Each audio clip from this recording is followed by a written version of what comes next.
Well, hi YouTubers, I'm back with 6 months 60 books, and it's called The Sisters of Auschwitz, a true story of two Jewish sisters, resistance in the heart of Nazi territory, by Roxane van Iperen. Okay, and I'll read the blurb. Here we go.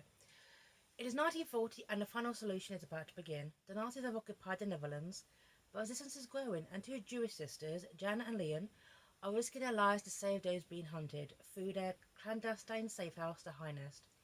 It becomes one of the most important safe houses in the country, but when the High Nest and its occupants are betrayed, the most terrifying time of the sisters' lives begin.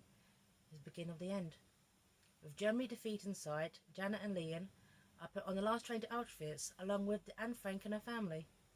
What comes next changes the sisters beyond human imagination, and they're stripped of everything but a kind resistance and love for each other. Okay, so these sisters, Jana and Leon, actually connected with the Frank family, which is interesting, and I get towards the end. I mean, it's incredible if you think about it, because I've been to Amsterdam a few times. It's an incredible country. I've actually been to the Anne Frank house, and I've seen it for myself, the annex. It's amazing how, even in the heart of occupied territory, there are people willing to do good. A drop in the ocean, really, in comparison to the majority, but there were still good people. And Jenna and Leon were fantastic women. They were part of the resistance pretty much straight away. They hid people. They kind of worked within the system as well, gaining papers, forging documents, trying to save themselves. And they're very, very interesting women. However, texture-wise, I'm going to be truly honest. This is a translation from the Dutch by Roxane van Iperen, and also in the original title, it is called The High Nest. Okay, here you go. Originally published as The Hognest in Dutch in 2018, which I think is interesting because this is a story about Sisters of Auschwitz, but it's not really the story of Auschwitz itself. Auschwitz only comes into play in the last 100 pages. The first 200 pages of this book is about the sisters and their resistance cells, and it's fascinating. It's absolutely fascinating the lives that these women led. Straight away, at one point they were operating just above the Nazis themselves. So in it's like an apartment building, okay, below a printing press, and they were printing documents right above the Nazis. How gutsy can you get? I mean, you go to Amsterdam now, and it's a fantastic country. Holland is a fantastic country. The Netherlands is amazing, and the Dutch are amazing people. It's a beautiful country too. There's so much art and history and culture, and yet it was occupied. And that's a bit disconcerting. It's like when I went to Belgium, and I was looking outside the town hall in the main square, and you see pictures, if you go to their museum, of when the Nazi flag was draping down. That is a lot. That happens so much with the history of the occupied nations. You see what happened to them during the war. I've been to Poland, I've been to Belgium, I've been to the Netherlands. I've seen these occupied countries for myself, and it's amazing how they, after their terrible past, they won't let their past be forgotten. Well, one thing I always love Poland for is Poland owns their history, as does Germany. They own it. Okay. So the problem though with this book is being a Dutch translation is Eve. This is the story of these two sisters and their resistance cells. But I never truly felt like I was there. It was like a third party omnipresent narrator coming through. Like I think it's just a translation error. But it's an incredible story. It is an incredible story about what these sisters are prepared to do. But also, a problem is within this text is there were too many people in it. Now, I know that sounds bizarre for a book review, but at times I got very, very confused about who was who. Janet and Leon never really felt they had their own kind of independent spirits or personalities. They literally kind of blended into one, which I think is a translation error. Okay, that's how it is when a book is translated, but it doesn't take away the subject within, because this is a harrowing story. Can you just imagine these two Jewish sisters knowing that they have a target on their backs, a J on their ID papers, and a star on their chest, walking alongside the people who could kill them in a heartbeat? That's just incredible. Forged documents, forged papers. Also, one of the sisters, she has a child. She's Jewish. She has a child with a non-Jew, but she's not married, which is a bit more conflicted because if they were married and full independence to them, okay, but if they were married, then the child could take the father's citizenship. But Katrina, being a product of an unmarried of not being a product of a marriage, if you will, okay, not being legitimised, if you will. She has a mother's nationality. She has a target on her back, and she's a toddler. And there's one harrowing bit where, well, essentially, now I'm going to spoil this slightly, okay? This is a spoiler, okay? But the highness is betrayed and they're captured, but the little girl isn't. She absolutely isn't, okay? So the Nazis pull out wanted posters for her because they're trying to track down her father. Yeah, they're trying to track down her dad. And there's this kind of like job of getting this toddler out, and the Nazis putting up wanted posters for her. Wanted posters for a toddler? What the hell? It's just insane. It's an insane situation that the whole world went to hell. The whole world absolutely went to hell. And these little bits where, even though it could have gone so bad for them, okay, it's an example, okay, it's an example. This is chapter 3, Neighbours, page 111. This is when Jana receives a letter from the council, okay, and they want to talk about her regularities with her ID card, okay. Here you go. At this meeting, it's the mayor. Here we go. Mossad, Hitler, and the mayor stare at her unanimously in the meeting room. Hitler was in this meeting room. And the thing is, so you're face to face with Hitler, and this is a lie, okay? Okay. When one of them studied her papers, the other scanned her head to toe. Jana could told herself that she was just an ordinary mother, eager to take her children home, but it felt like she would die on the spot. Belishtipa, that's her last name. Are you not Jewish? Not at all. My mother's name is Josette.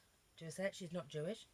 My father's name is Belishtipa, is half Jewish and lives in Bavaria. The silence lasted long and the rain persisted. It no longer bothered her, only she could get her children out of here. Lisa Lottie, her daughter, started to cry, but Jan didn't want to pick her up from the pram. She wanted a protective layer of her secret mission. Yeah. Nor that she was free to go. Fritz Ratner told her later what a heavy parcel was, a dismounted machine gun for the resistance. So this woman, okay, she's got this thing in her pram she's got to take to the resistance. She just had a meeting with Hitler, okay, looked for her ID card, okay. Turns out, well, no, obviously you're not Jewish, you've got a Jewish heritage, but you yourself are not Jewish, and you're free to go. Now this is kind of underplayed in the book, but can you just imagine Jana in that room?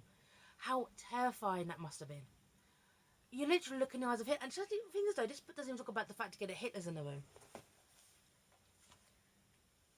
It's insane.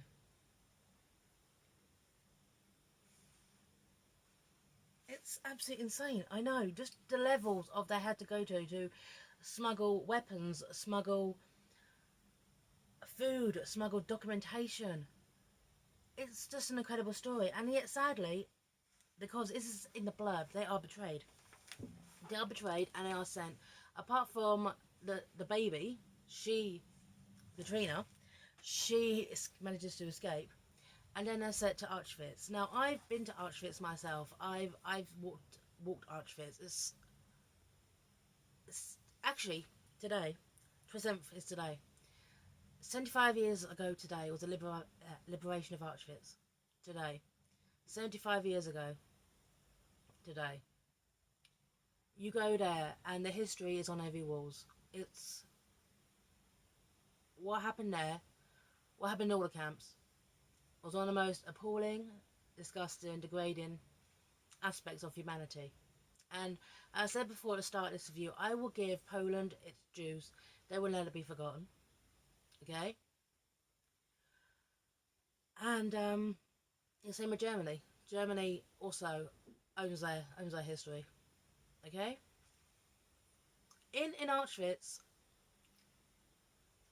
you were either taken straight off the train and gassed straight away, or you were tattooed, your head was shaved, you were put in the striped pajamas, and you were put to work. And then there was roll call. And this is a bit, it's this bit here, okay? This is when Joseph Mengele comes into the picture. The field full of bony women moves steadily like a conveyor belt with people. The front is inspected, turn the backside, turn again and wait for his hand gesture. To the left means labour or experiment block, to the right means gas chambers. Mengele's face is not soft, not tight like the faces of most SS officers. He steps around, briskly, nods here and there. His angelic face is a very model of charm. A Russian prisoner said that Mengele once had trucks full of children under fire dumped into an enormous fire pit because they were so hard to usher into the gas chambers at that age. Around 10 dumper trucks, full little ones, once drove backwards to the edge of the pit, after which the SS officers supervised by Mengele tossed them into the flames by an arm and a leg. The burning children who tried to climb out of the pit were pushed back with long poles. Next. One steps forward, they were coming closer. It is almost the Leon's turn. They cannot help but stare at Mengele's hands, giving directions like a traffic controller. Left, right. Can you imagine? Left means labour and right means death. So, and labour means that you get to maybe live for a bit longer, but it's encroaching. The last 100 pages of this book, when it gets to Auschwitz, is when, because in a way, when they were hiding people from the Nazis in the high nest, when there were times when it was happy. They played music, they talked, they sung. In a way, they were in a protected bubble, and then the bubble was ripped apart. And the reality of the fact is, they kept themselves safe and other people safe for years. And then in the last period of the war, if you will, they were captured and sent on the last trains to Auschwitz. And well, obviously, thanks Sisters come into this. But can you imagine the reality of walking into Auschwitz so many years after the event? The stench, lice was everywhere. Lice was like, their head was shaved, yet lice was still crawl on it like a helmet. They were never ever going to be free. Life and death is literally measured in left and right. Now, I've been there. I've seen it for myself. I've seen the luggage and the pile of shoes and the hair. The children's bunker, the bunkers where they put the children, the huts where they put the children, is walking distance to the gas chamber. It is walking distance. It's like a few minute walk. Can you imagine being in this place? And I don't want to imagine it, but the bodies burned so much and so high, the ash fell like snow. That's actually was covered in Schindler's List. Yeah. However, as a text, because this has been proven that they were on the last train to Auschwitz with the Frank family, that has been proven in documentation. It's interesting because we know Anne Frank through Anne Frank and Margot, and through her diary. But hearing, it may sound bizarre, but little bits between the sisters kind of made them feel way more real. I've obviously been to the Anne Frank house, and I had a little cry in the Anne Frank house too. It's a little bit where they're two sisters are outside in the rain and they're bickering, which is kind of addictive because even though it's raining, it's chucking it down, they're outside arguing because they're bickering about something, no one knows what. But they haven't been out in the rain for 3 years. So So Anne tasted freedom in a way by getting out of the annex, because that's what she wanted. She wanted to leave the annex and went to Auschwitz, and sadly eventually to her eventual fate. Same with Margot and the rest of her family, apart from Otto Frank. But I mean, this bit here, this really kind of cuts it in. Jenna sees her sister and the Frank sisters deteriorate. Their close-cut heads and protruding cheekbones look like skulls. The Hungarians say the Allies make rapid progress. They may keep themselves alive until the troops call at the gates. Jana comes up with a plan to celebrate Christmas, New Year's Eve and Hanukkah all at once on the last evening of December. Everyone is enthusiastic. The preparations alone lift their spirits. From that moment on, they save a crumb of bread each day, and the friends in the SS kitchen give Jana 2 handfuls of potato peels. Anne fixes a toe with garlic. The Daniel sisters miraculously find a turnip and a carrot, and Leon sings songs for the guards. This book touches on about the whole kind of smuggling operations that went on in Auschwitz. If you can get makeup, if you can make yourself look more healthy, you have a chance of surviving a bit longer. But it's like a tube of lipstick was like gold in Auschwitz. Yeah. So even though we were in this absolute hellish landscape, there were still moments of hope. Especially because approaching December, 27 days later, the liberation begins. But there's so many who never got to experience that. The sisters, they survived it, but the other sisters, the Frank family didn't. And this kind of dichotomy going on between these two, like Jenna and Leon and the Frank family, because 2 sisters survived and 2 didn't. And it's, in that respect, if you put it like that, it's such a tragic story. And the narrative style of this book feels a bit abstract at times. As I said before, the third party narrator coming through. It's a fantastic, compelling story, but I never really felt like I was there. This felt like facts being given, if you will. You know, just kind of described, but not much detail going in at times. As I said before, translation error. This book is, and it's not about Auschwitz in a way. This is the British title. It's called The High Nest. That's what it is. This is a story of the High Nest, whereas it's not about Auschwitz. It's about the High Nest, it's about the resistance and not the aftermath, if you will. However, as a text, this text is important. This is a story about resistance. Women, men resisting in times of war, doing what they could. This is a story of people who aren't going to take the Nazi bullshit, and they will do what they can, even if fact their lives, because these women were Jewish, after all. They are Jewish. So these women put themselves at risk. So many people put themselves at risk to kind of save others. And as they say to Talmud, he says one life saves the world entire. And he most certainly did. So I do recommend this book. It's narratively, there's too much going on at times. There's too many people as well. But this is an important story. The story of resistance, the Dutch resistance. And I must congratulate Roxane van Iperen for writing this book. Okay, now she's a journalist, and that kind of shows at times within the text. However, thank you for writing this book and sharing this as a story. Okay? And thank you. So, I'm signing off here. God bless everyone, and bye now.